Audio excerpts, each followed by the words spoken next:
YouTube, it's Lish, and today's video is all about Tulum, Mexico, because this is where I went for my 29th birthday festivities, and I have a lot to talk about. And not just to talk about what I did, but things that maybe y'all should keep in mind if you plan on going to Tulum. So let's get into it.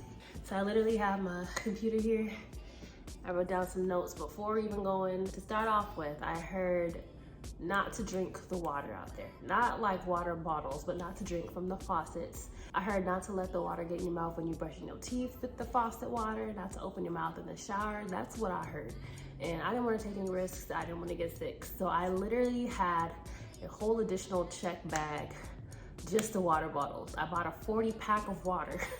I didn't take it out of the case. I just put it right in the suitcase and checked the bag. It was very heavy, but for me and my two friends who stayed 3 nights in Tulum, that 40 pack of water is pretty much, we used all but maybe like 2 or 3 water bottles.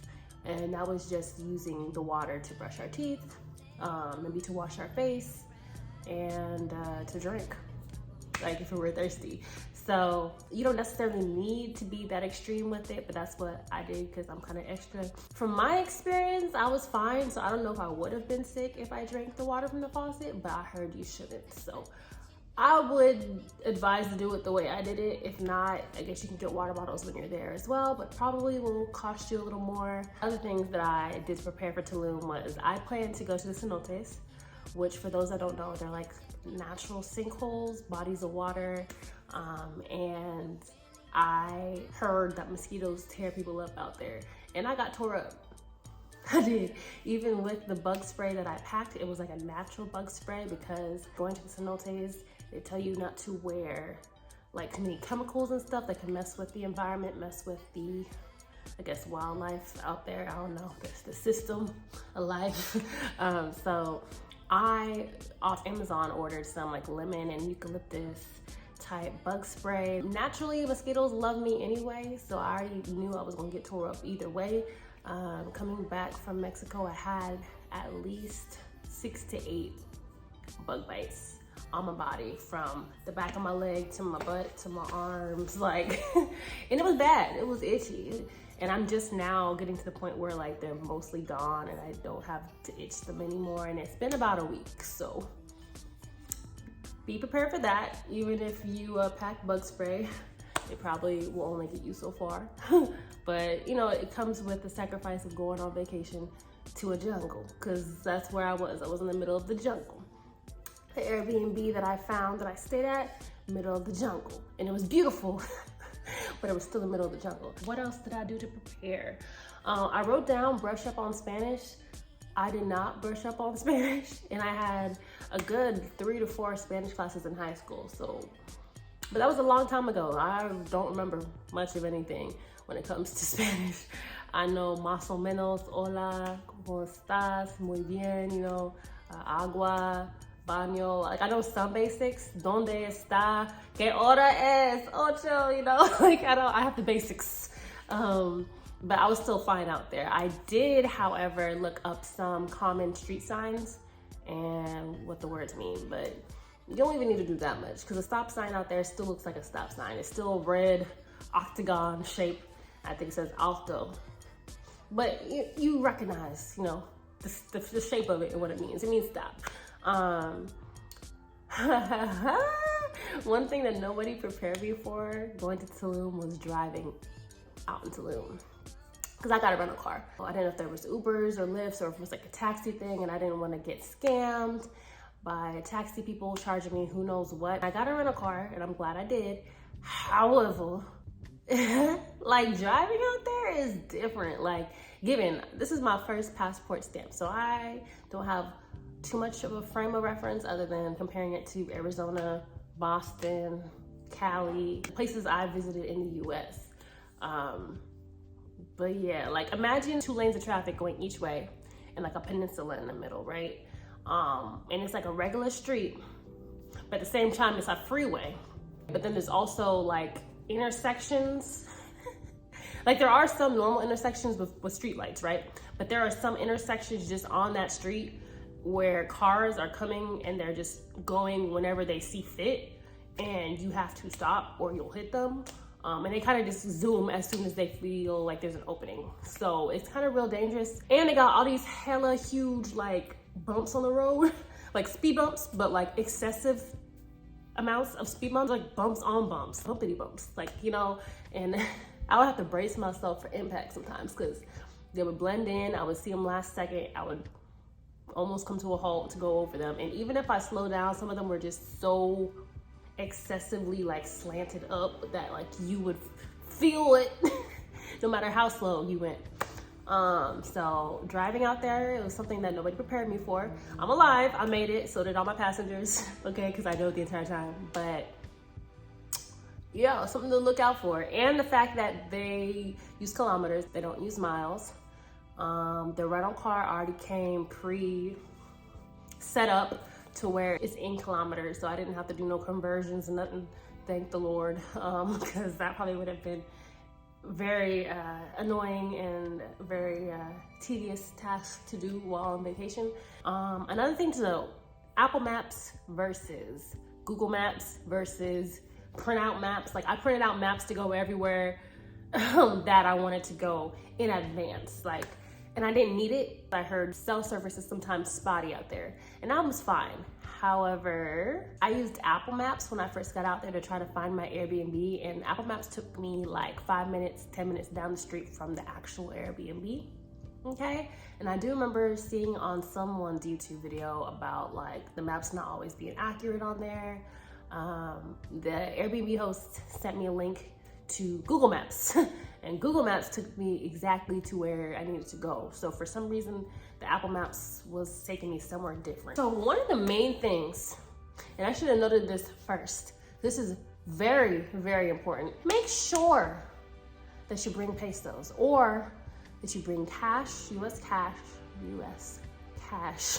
that you get converted into pesos like at the airport. If not at the airport, then like expeditiously when you get to Mexico, because you will get scammed. I didn't get scammed, but one of my friends did. You're used to hearing, you know, how much things are US currency.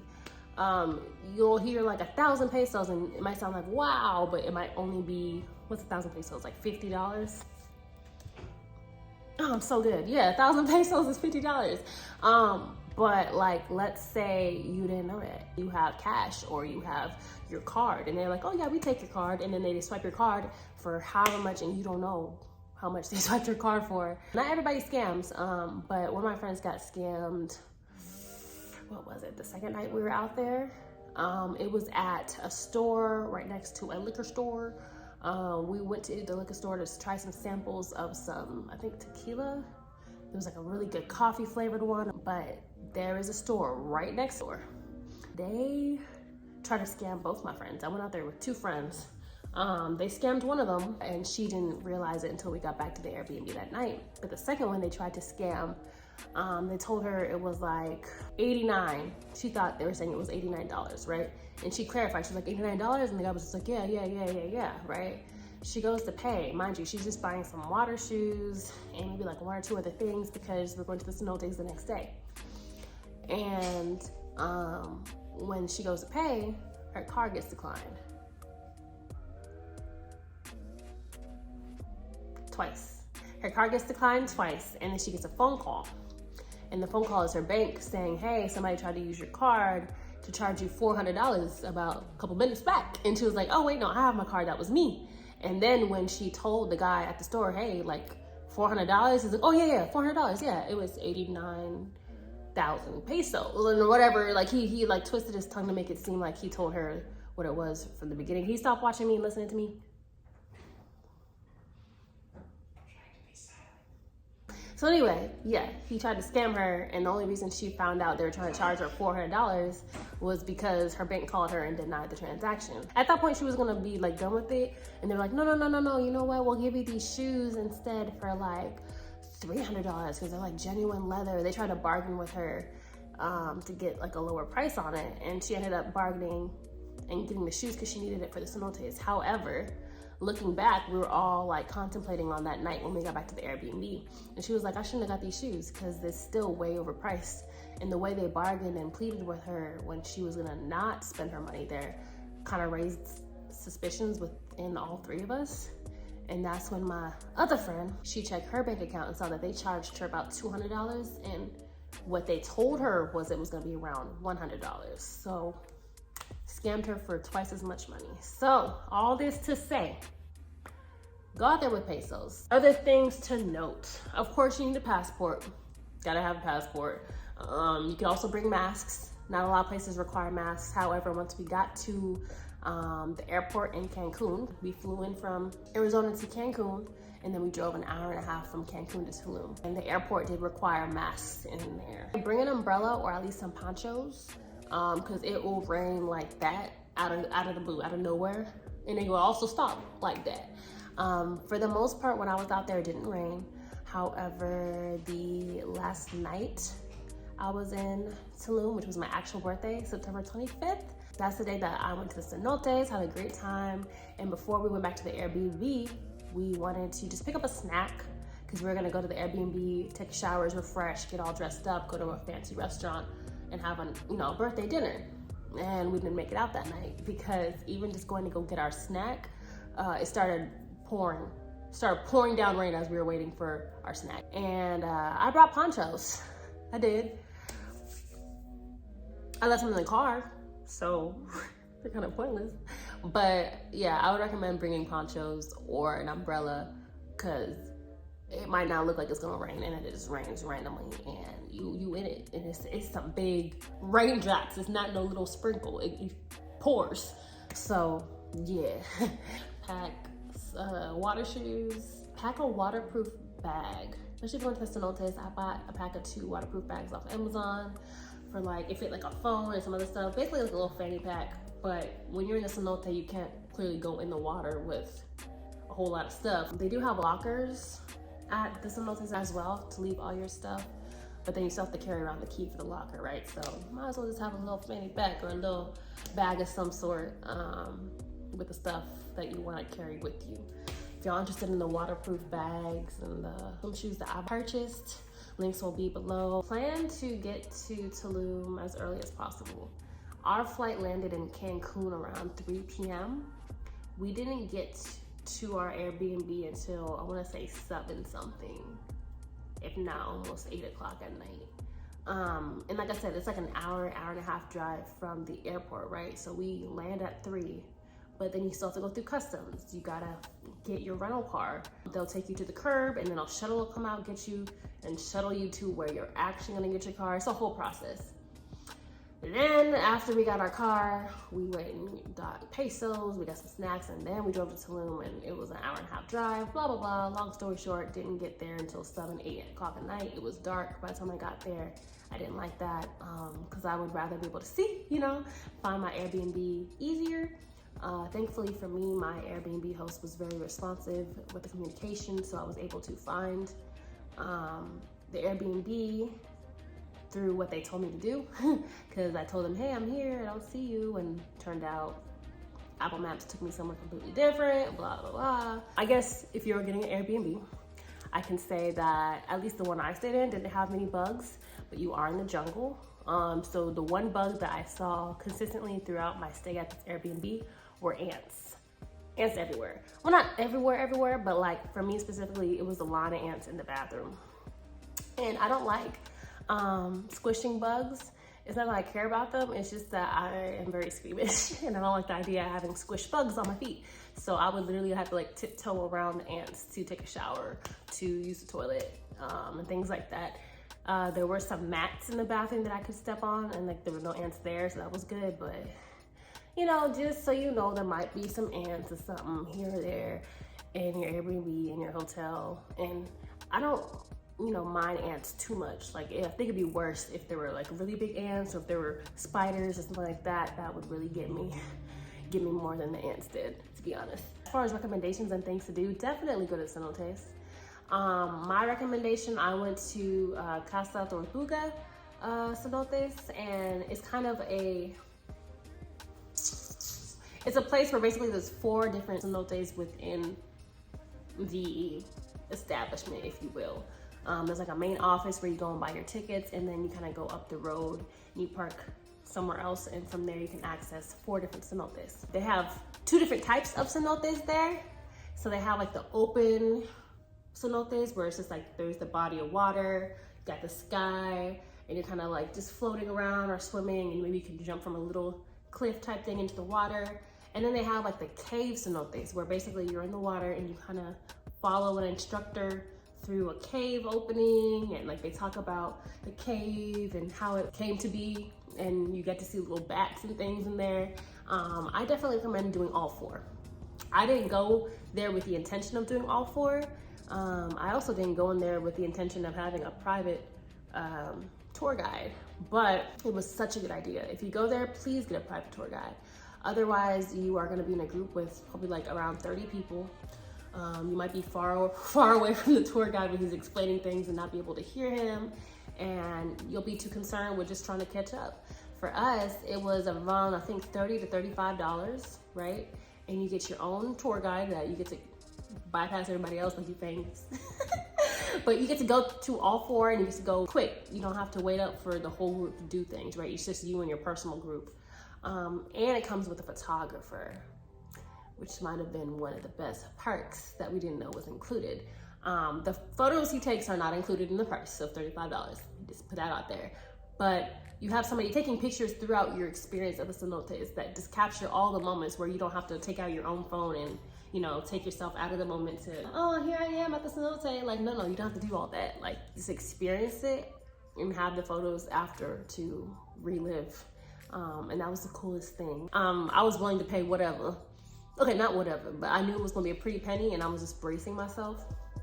I think he said the photos ended up being around $140 US, somewhere around there, and I didn't even try to bargain, which I could have, I should have. I didn't. I was just so excited when he showed us the pictures. I was like, yes, I want them all. How much? Cool. Here you go. Give me my pictures. Airdropped it to all three of us. It took a second to get to us. It was a lot of pictures, but it was so worth it. It was so worth it. So I recommend Casa Tortuga. You get 4 cenotes in one, 2 that are like cave-like, 2 that are like open air. You get mandatory life vests, so if you can't swim, you can still go and you'll feel nice and safe. I didn't think I would like the ones with the caves as much, but I did. Those were my favorites, actually. Out of all 4, I liked going in the cave and seeing the little bats, and they weren't flying around and scaring people. They were just like nestled up there sleeping. They were like, you know, getting all comfortable, and we're just looking up like, oh my gosh, it's a bat, you know? I feel like this was like a bucket list trip for real, because I haven't even jumped off a cliff before. And it wasn't even a cliff. It don't look like much, but even if it don't look like much, I don't be jumping into water like that. So this was a stretch for me. Other than the cenotes, you know, we had massages on the beach that were really chill. We didn't have to do that in advance. We basically just went there to the beach area, parked, and we found a massage place on the beach, and we did it. The thing with Tulum Beach is you can't just walk up to the beach. It's kind of like you have to go through one of the businesses and buy something to get to the beach. So we happened to already want massages on the beach anyway, so we found a massage place. Gave us massages, and from there we had access to the beach. And it's not like, for me, Arizona resident, the closest beach for me is like the Cali beaches, right? I'm used to like Santa Monica Pier, I'm used to like Mission Beach, and like this beach was so beautiful because number one, there weren't a bunch of people everywhere. Like it was a few people here and there. There were some dogs, like dogs and cats just kind of walk around freely. They don't come up to you and they're not like aggressive and nothing crazy, but they just walk around freely. It was beautiful. It was a beautiful beach. I love the architecture of the buildings outside. It really just felt like a moment to relax and breathe and woosah, you know. So I'm just reminiscing. I loved it so much. I want to talk about the Airbnb. So as I said before, it's beautiful, so beautiful. And I recommend these Airbnbs for anyone interested. Given the Airbnb I stayed in only had 2 bedrooms, 2 beds. It wasn't super far from the beach. I think it was about, I want to say a 15 to 20 minute drive, closer to 15 from the Airbnb to the beach. But they were really nice. They gave me like a tour of the Airbnb. They left a bunch of like fresh fruit for us that we cut into the first night. We had a whole like spread, and even though we were like really hungry, we didn't leave the Airbnb that night. We just ate a bunch of fruit, and we had a nice time by the little pool that was included, and it was a beautiful Airbnb. I have a thing for modern, boho, you know, contemporary-esque like architecture and furniture and etc. So when I saw this Airbnb, that's what made me want to go to Tulum. I had no prior knowledge of Tulum before I was browsing Airbnb's website, and I came across these properties basically owned by this Airbnb host. And it was beautiful. It was just as beautiful as the pictures, if not more beautiful. Technically, me and my friends, we had the penthouse. That's what they call it. They called it the penthouse, you know. We had the little 2-story thing with the high ceilings, and you know, I had the penthouse. It's my birthday. We had the penthouse. And I stayed in like the lofty bedroom, and then my 2 friends stayed in the bedroom above me that had direct access to the pool. Both bedrooms were nice. Both of them are nice. And the aesthetic was so calming and relaxing. That's the kind of vibe Tulum gives you in general though. Enterprise was telling me like, have you ever stayed in Cancun? I was like, nah, I'm gonna drive to Tulum. He was like, oh well, Tulum is like the peaceful place, like relaxing type of vacay. Cancun's where you party. And I was like, oh, okay. I'll keep that in mind for the future because I've never visited Cancun or anywhere outside the US until right now. But you know, I do plan to go to Cancun at some point too because it sounds like a vibe as well, depending on the type of vacay, you know, I'm trying to get into. But yeah, Tulum was very peaceful. Lots of fresh fruits. The fruit was amazing, and I love fruit. My favorite breakfast spot was, I think it was called De Celio or something. I'm gonna put it on the screen. The vibe of the place was great. The food was amazing. I got this BOMB avocado toast. I asked for scrambled eggs instead of like the raw egg they put on sunny side up. I don't do sunny side up.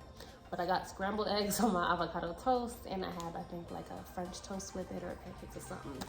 So good, and the fruit, so good. If you are gonna save your food for later in the day, try to eat your fruit ASAP, because the fruit doesn't have a bunch of preservatives and things like you would find in America. So, for example, my friend went back to eat her food later in the day, and the strawberries were already going bad. They were already like about to start growing mold and stuff. Like that's how quick it was. Like this is fresh fruit, no preservatives. Like it's good stuff, but eat it expeditiously. But yeah, y'all, that's pretty much it. I've been talking for like half an hour at least. My vocal cords are starting to tire out, but hopefully y'all got something out of this. If y'all are planning a trip to Tulum, definitely recommend. And if y'all have any questions, leave them below, and I'll talk to y'all later. Bye.